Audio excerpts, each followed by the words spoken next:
வணக்கம். ஓம் தொலைக்காட்சி செய்திகளுக்காக இணைந்திருக்கும் நான் கிருஷ்ணாயினி ஒரு திருராசன். திருகோணமலை சாம்பல் தீவு திருலோகேஸ்வரர் சிவன் ஆலய 8ஆம் நாள் உற்சவம் நேற்று நடைபெற்றது.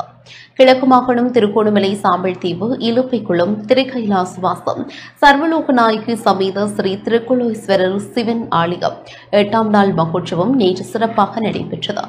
மகோற்சவ பிரதம குரு சர்வதேச இந்து மத குரு பீடாதிபதி சபரிமலை குரு முதல்வர் மகாராஜ ராஜகுரு ஸ்ரீ ஐயப்பதாச சாம்பசிவ சிவாச்சாரியார் தலைமையில் பூஜைகள் நடைபெற்றன.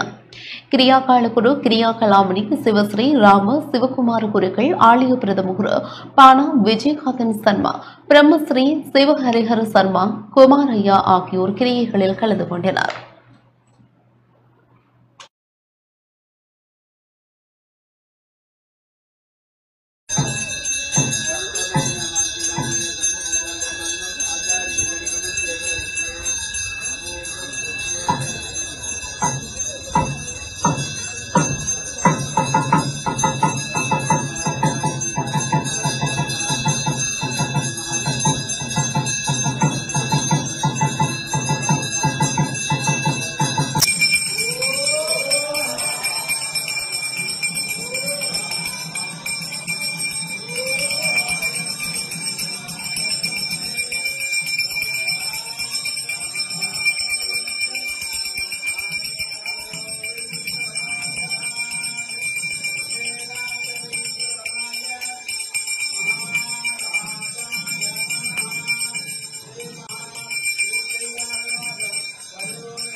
இத்துடன் இந்த செய்தி அறிக்கை நடைபெற்றது. தொடர்ந்து நமது நிகழ்ச்சிகளோடு இணைந்திருங்கள். வணக்கம்.